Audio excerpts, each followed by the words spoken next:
Hello, welcome back to episode 3 of the Tower Dive. I'm your host, Dota, and joining me today is the owner of Galaxy Gaming Dragons, EliteOmega, mid laner and team captain of Pawn Sacrifice White, Tommy Two-Time, mid laner for Fight Club, Tyler, and last year's, and let's be honest, probably this year's all-star support for the reigning champions, Pawn Sacrifice Black, Omari. So, last week we had our first week of cross-conference play.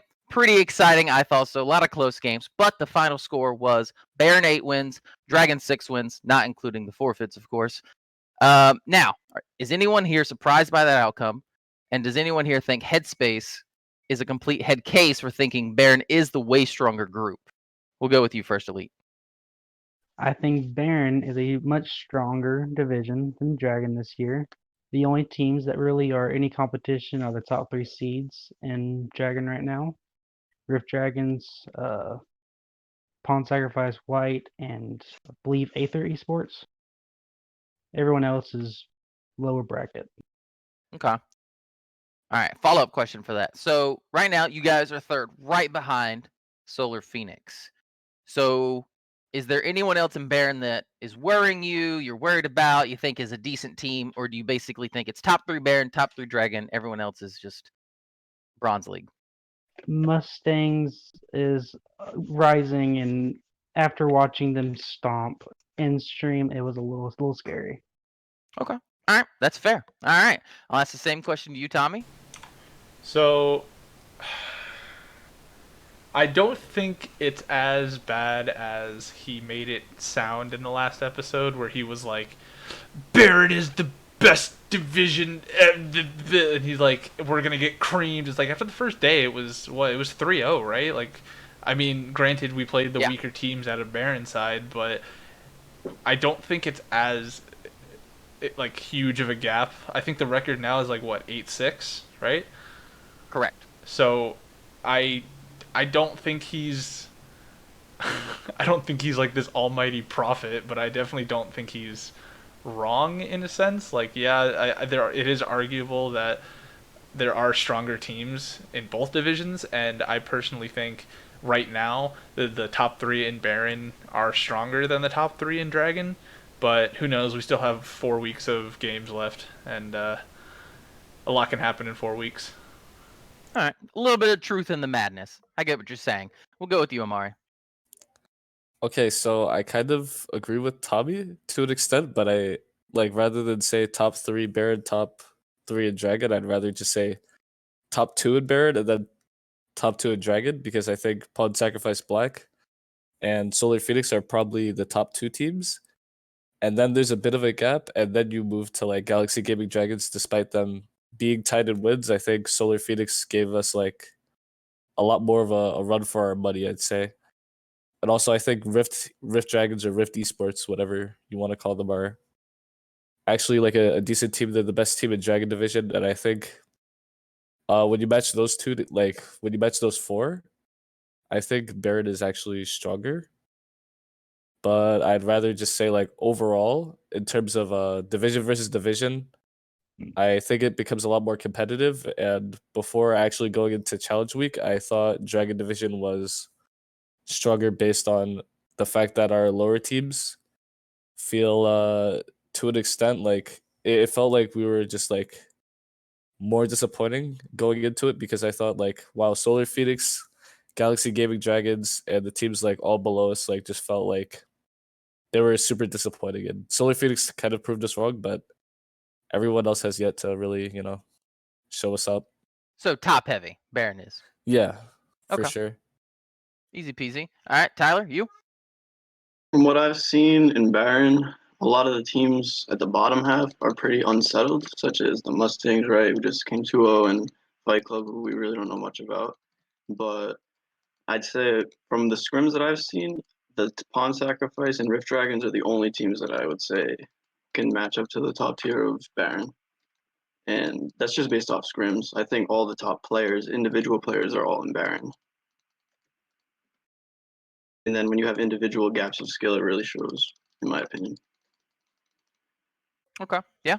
Yeah, Mustangs definitely had a pretty good showing. 2-1. They did lose to Pawn Sacrifice White. Tommy Two-Time gave him the old 1-2. Yerp. But All right, so we'll go on to the next question. All right, so couple weeks ago we spoke about EQ Storm going downhill. Since then, they have fallen from first place, undefeated in the Dragon Division, to now 5th place in the Dragon Division.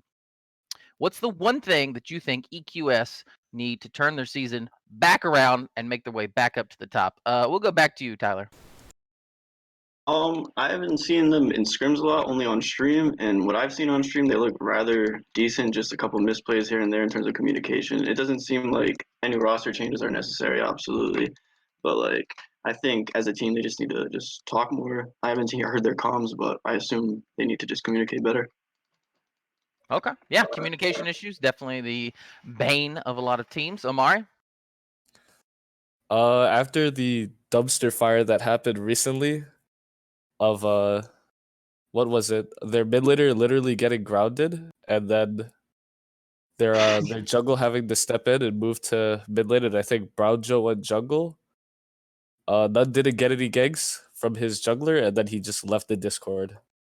So that was quite the mental move for EQS, and ever since their mid laner got grounded, they've just been looking super weak. But I think before, like when they had their full roster, they were for sure a team to watch out for. I think EQ Storm, even when they were known as like UDDC, they were like always a team that I had my eye on. I think for now they just need a good like mid jungle duo to fix their issues, because I think a lot of the top teams in duo have really good mid jungle duos or just stable junglers that can stop the early game. Yeah, jungle definitely a big factor in that early game. So yeah, I mean, it's definitely a good riddle. How many games has EQ Storm won in the past couple weeks? Tell the answer. It's none. In all seriousness, we'll go to you, Tommy, 2-time. What? No, Go you ahead. didn't like that? Go ahead. No. What? No, I didn't. Why? Can you stop with the dad puns, man? Please. I'm tired of it. Come on, man. I will. Okay, I'm not one to throw shade, but like, after seeing a reaction like that, and seeing someone just straight up like leave a team because of like a really shitty situation like that, like respect just got thrown out the window for me. And it's like, if you're gonna commit to a team like this, you're gonna invest money into a league. Yes, I understand real life things happen, and mid laner gets grounded, unfortunate. But if you're gonna put money on the line, and then you're gonna lose a few games, and then throw a huge hissy fit and leave your team, leave a Discord because you lost a few games, like, why? Like, why even step foot in this in the first place? Like, I get some things happen, I get tensions rise, I understand that, but for me, if you want to start winning, yeah, maybe you need to find a mid laner instead of having a substitute jungler, and then maybe you work with that substitute mid laner until your duo comes back. But He's still grounded? I don't know the current status of his situation, but as it is right now, the mid laner or the jungler for EQ Storm is Brown Joe and not None. If None was playing and he worked with a different mid laner, maybe they can pull off some wins, because then you're only fixing one role when that happens. But if you bring in Brown Joe, you have to bring in another mid laner, so then you have two roles that are different than your original lineup, and then you're setting yourself even further behind. So for me, I think EQ Storm, if you can talk to None, convince him to buckle down, try and put in some work with a different mid laner, you might have some good karma coming your way. But if you're just gonna baby rage and jump ship, then I don't see any good fortune coming for them soon. Yeah, no, 100% agree. I mean, I think most of us, if not everyone here, has definitely played competitive in multiple servers, tournaments, leagues, what have you. And, everyone gets stomped. It just happens. Sometimes you get unlucky. Sometimes the other laner's just really so much better than you. It just happens. Everyone happens. You just got to shake it off. Just keep moving. Say, it's all right, guys. And then, like you said, you just find a new mid laner. I mean, they were the number one team if they could have just found a sub mid laner and just buy some time. Like, say you win 50% of your games now with the 4-0 start they had, that's probably still good enough to make playoffs, considering, the bottom half Dragon Division is lacking. in a lot of respects. So you just win, 60% of your games, maybe or so, 50. You probably make playoffs, skin of your teeth. By then, your mid laner should be ungrounded unless he murdered someone. And then there you go. He's back. Now you got your full strength. You work your way through playoffs. It's a long road. It's a hard road, but yes. But implosions, that's done. You're done. And to follow that up, it's like if they had just stuck it out and, like you said, won 50%, 60%, even 40% of their games, right? They went from 4-0 to what, 4-5, right? Or 4-4? Yeah. They'd still be in the top 3. Even if they won 2 of those games, they'd have a tied winning record with both PSW and possibly Rift Dragons, or I think they'd be tied with they'd be tied Sacrifice for Way. first. First or second, regardless. First or second heading into week 8, very good, especially with the sub mid laner. And then even if you lose 3 or 4 of those next 8 games that are coming up, you're still going to be in the top 4. You'll still make playoffs. And at that point, you can try and recover when the mid laner comes back. But for now, none leaving. Mid laner still, I don't know his situation. Maybe he's back. But I'm sure Jules isn't feeling it anymore. I'm sure... Oh, what is the top laner's name? I know him. Hold on. I know the top laner. Otto. I know Otto's not feeling it. Top lane's an island already. I'm sure he feels even more depressed. But it's just, I can't imagine the emotional impact and the mental impact that this situation has on them. Oh yeah, huge mental boom for everyone else on the team. And like you said, asking none to come back. Honestly, personally, I wouldn't. If you're gonna throw a hissy like that, probably just better to move on. Me personally, but I'm a little sometimes hold a grudge. But enough of that. Elite, what's your opinion on the matter? I think it has to do with the management issue. I'm the last one to talk about that. I came into the league with not even the roster after I already paid, so I can't really talk about that. But Savage. not to, but not to be prepared in case something happens to your mid laner or jungler. That's management issues. Also, all they really need to do is work on synergy. After this week, though, we're going to tell a lot of what the team's going to do this season. Yeah, no, 100%. I like that answer a lot. Management issues. I mean, again, everyone knows when you play competitive, you always have at least 1 or 2 subs for your more, I guess, your more likely members to not show up just because, hey, things happen. You just got to pull someone in real quick. Like it happens to the best of us. Sometimes life gets in the way. But yeah, you got a good management to pull it up. And you reminded me, Elite, we talked about you in episode 1, how you had the giant set of balls to pay for a league, enter a league with literally 0 out of 5 players. We definitely talked about that, and I enjoyed it a lot. So definitely props to you. So I'll give my take on the situation. So yeah, I kind of agree with Tyler. Seems to be like a shot calling thing to me because they look lost in their games.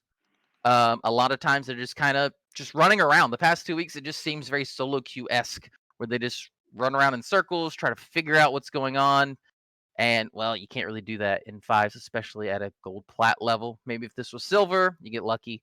But not so much in the upper tier leagues. And then Jules has kind of been disappointing, not to flame too much. So I think that he needs to be the second carry. He's not the primary carry. You don't give him the ball when the shot clock's at 1.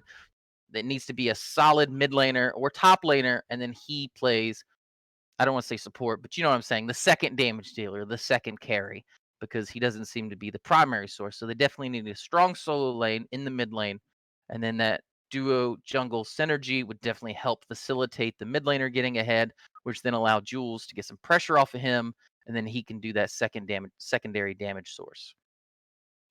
So let's go with the last question. Excuse me, next to last question. What team was the biggest surprise, good or bad, during the cross-conference play? We'll start with you, Elite. Oh, give me a second, please. Of course. Tommy, why don't you go ahead then? We'll give Elite a second. Shadow Mustangs Unleashed. That's my answer. Okay, fine. I'll switch it up then. Nah, it's fine. Go. All right, Shadow Mustangs Unleashed. So when we played them, I don't want to say we stomped them, but we convincingly won, right? And then I was talking shit. I'll be honest. I was talking shit. I was like, these guys are coming in 0-6. Now they're 0-7. I was like, these guys don't win a game for the rest of the season. They go on stream the next day, absolutely butt blast some random club. Like, straight 22-0, not a single death, not a single tower taken, not a single objective lost. Like, these guys showed up and just proved me wrong. I was sitting there, mouth open, biggest surprise of the season. Like, some people are saying, oh, PSB's going to win it all. Oh, shocker. But no. Shadow Mustangs Unleashed. That is my answer. Okay. No, definitely a thorough beating they gave them. Omari? Okay, let's calm down, Tommy, with the who's gonna win it all. Shadow Mustangs Unleashed. I don't know about that one, man. What do you mean? Confirmed. Look, I'm sorry, man. I don't think we'll ever get a win without dying. That's just impossible for us because my mid laner just runs it down. He'll Bro, find some way to put him- just put get him on a solo killed leash. twice by Fizz. Put him on a leash. Put him on a leash. Okay, actually, I'm the one getting put on a leash. I'm just the dog of the team. But Actually, after seeing Aiden at our blue 3 times, I think he needs to be on a leash too. But true. Okay, but biggest surprise. I'm gonna have to say, Rift Dragons was the biggest surprise for me. Actually, Here it comes the the flame. the cross conference play.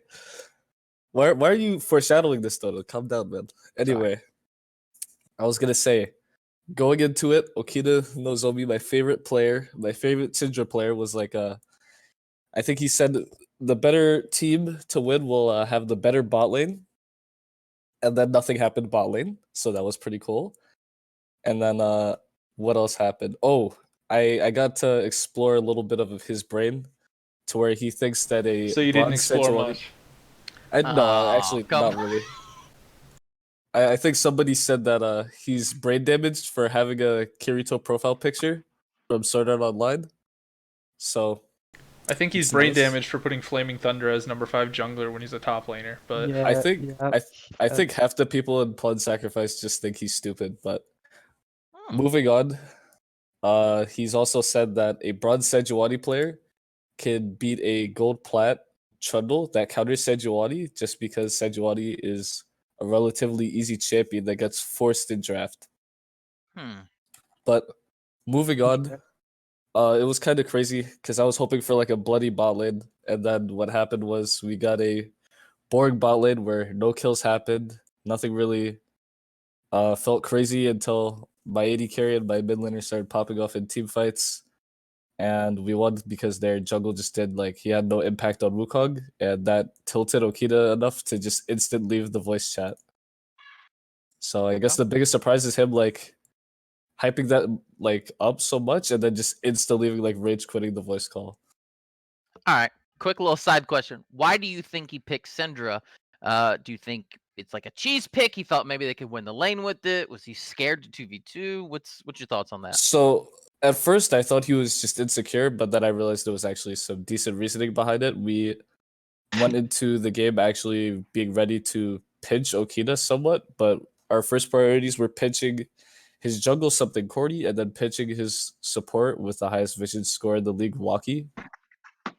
And moving on after, our next priority was probably Okita. We didn't want to do too much to Nano or their mid laner, so I think we banned Kaisa, and then Okita was left with, he needed AP on his team because his jungler locked in Wukong, that's AD, his mid laner locked in Ord, tank, and they just lacked a lot of AP damage, so he couldn't pick anything hybrid. He had to lock in Syndra or some type of AP. And I guess Syndra was the only thing he played in scrims. Okay. All right. Well, that's fair. Elite, you good now? Yeah, All right, kick it off. my pick would have to be MG Midnight. After watching the mental boom on stream, it was really good to see them come back and have a strong showing in their next game. Yeah, actually, yes, that's a very good point. Like Tommy said, Mustangs came out, clapped. Was it some random club? some random club. Okay, so clap them, and then they did clap Midnight Gaming as well. Then MG came back, picked up the win against, I'm not sure whom. Does anybody remember? I Wasn't can't it? remember. All right, it doesn't Anyway, matter. Yeah, I don't doesn't remember. matter. But they did pick up the goods, so definitely good bounce back for them. Very good point on that. Tyler, your thoughts? Definitely midnight, because like you guys keep saying, the some random club win. I mean, some random club are kind of yikes, and we play with midnight a lot in the in scrims. And they got 10 times better after just a couple roster swaps. They have a solid core. Kairos is pretty smart. He knows what he's doing, and yeah, I think midnight they're pretty strong. Like I said, the bottom half of Baron is probably would be fifth or fourth in my opinion in Dragon. Yeah, definitely. I think they had a pretty good week. So I think I was gonna go with Mustangs, but then Tommy, as per usual, What per had to usual? steal What from the me. fuck? Yes, What? you always steal from me, I'm Tommy. sorry. You always copy my homework. But yeah, just kind of concur what he said. I talked about how Mustangs could definitely have a giant impact on the Baron versus Dragon final score in quotes, because they were the big question marks. I think a lot of the games I kind of said this is probably Dragon win, this is Baron win. Obviously, some were close, and I was wrong in one or two, but they were the biggest factor because if Shadow Mustangs loses all three, then I think Dragon takes the final score. I believe it would have been like 9-7. But since they won, they went 2-1. They ended up tilting it in the favor of Baron. So definitely had a very big impact on the cross conference play. And then yes, I think they're definitely maybe a playoff team. I'd like to see more before I start just throwing out. We'll see them in semis, but definitely looked really, really good. We'll have to see how they play this coming week against more higher caliber Can teams. I do an honorable mention for this question? Of course. Aether Esports. I Oh, yeah. believe Aether Yeah, Esports has Yes. jumped in the rankings.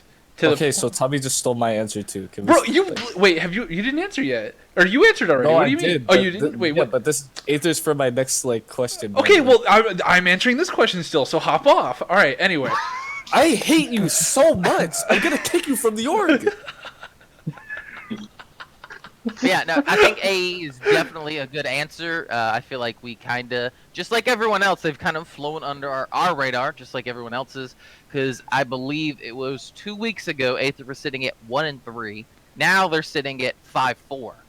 right. So that's ginormous turnaround. I think they lost to, again, I can't remember, not the point of the story, but I mean it's a real big turnaround. I mean, But here's my 4 wins. reasoning. Here's my reasoning.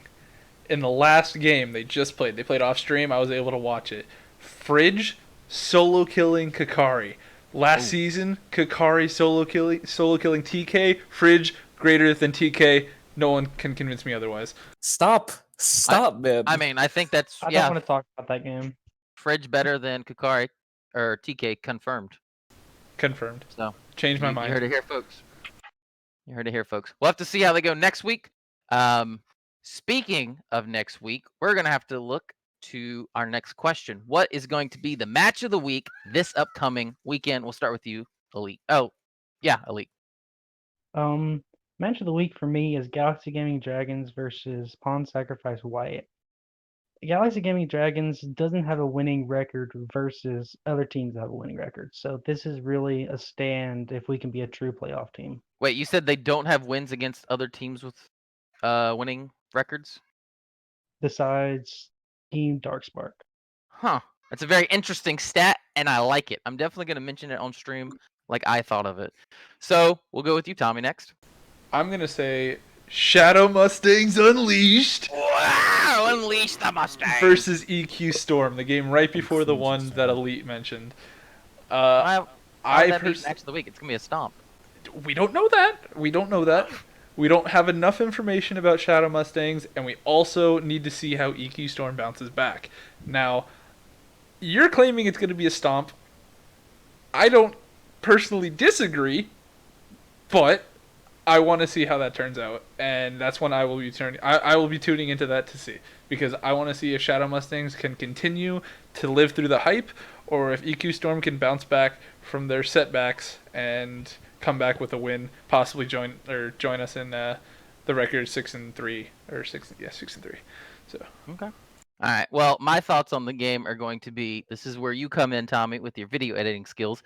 Insert the sound of a plane going down, and that's EQ Storm.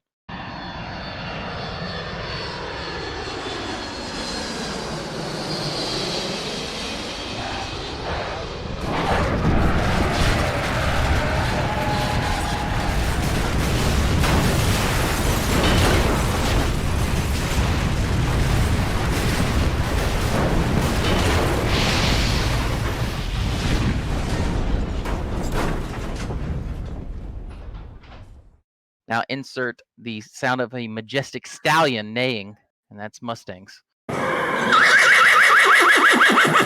So You're asking Just- you're yeah, asking way just- too much of me, but I'll do my best. well, just use your imagination, Omari. Okay, I think that was pretty well edited. I was gonna say I think Tommy's answer is like super reasonable because if you check the Daily Duo section in the Discord, me, Shuno, and Shir and Okita got together to do some power rankings for teams. And also we just decided that we would do some players to watch near the end. So we got Dragon Division and Baron Division. Like we had to shorten it a bit, and we decided for Baron Division it was Green Ninjas from Shadow Mustangs Unleashed because they have a pretty tough schedule despite like getting like a couple of wins. So we'll see how they match up against Rift Dragons and EQ Storm. But I was gonna say my answer is probably Fridge from Aether Esports because of that big solo kill against Kakari. His name used to be Kaizo for any of the old players from season 5. But I think Fridge has been popping off recently with some Rumble picks. He has a good Xerath. He has Malzahar. I'm really excited to see what he does in general and see how he stacks up against good teams. He has a pretty tough schedule coming up as well. Yeah, definitely want to see some more of that mid lane Graves. Tyler, your thoughts? If what I'm looking at is correct, it says that PSW plays Solar Phoenix, correct? At one point. We Yes. play them off stream, yes. I wish that was streamed because I feel like that'd be the perfect way to analyze which division is stronger because they're both top 2 teams in each division. So that's what I would look at. Yeah. I'll probably spectate Tommy for that, honestly. Yo, catch it on stream, twitch.tv/Tommy2time. I'll throw it up that's there. the plug. Oh God, With the plugs. All right, yeah, no, I think that's definitely good honorable mention. I mean, yeah, even though it's off stream, still can definitely be a solid match, a close match, and yeah, why not match of the week? So my thoughts was I think Saturday Galaxy Gaming Dragons versus Pawn Sacrifice White. I think Elite mentioned that in his answer. But I think, yeah, like you said, it's a solid matchup because, in my opinion, I think Galaxy Gaming Dragons can definitely be made. The argument can be made that they are second place over Solar Phoenix. Yes, I know, better win record, blah blah blah. But I think definitely argument can be made that Galaxy Gaming are the top 2 in their division, and obviously Pawn Sacrifice White, I think, are a top 2 team as well, especially when they have their main roster, which they've been having. That's why they've been on a massive win streak and looking very good. So I think, again, it kind of just shows the whole Dragon versus Baron, who's the better team, because you basically have Pawn Sacrifice, who's either number 1 or number 2, and then you have Galaxy Gaming, who's either number 2 or number 3. So if Baron's a stronger division, they should win. If the divisions are even, then we should see Pawn Sacrifice White taking the W on that. So I think that's all the questions and time we have for this week. Thank you guys for joining us. Matches will be this week. Cross-conference play continues. We're entering week 2 of it. Twitch TV/Duo Esports will be on it Friday, Saturday, and Sunday, 7 p.m. EST. Make sure you guys like this video. Follow us on YouTube, which I'm sure you're watching it on. Follow us on Twitch. Subscribe. You get access to the sub heap. Also, if anyone's listening to this, we would love more ideas for content. We're always looking to push out some more content. Our content creators are just so hungry to do some work for you guys. So if anyone has any suggestions, any ideas for some more content coming up, please DM us, throw it in the suggestions section of the Discord, or just comment on this video and we'll see it. And yeah, any suggestion is appreciated, and can't wait to see you guys on Twitch TV/Duo Esports later this week.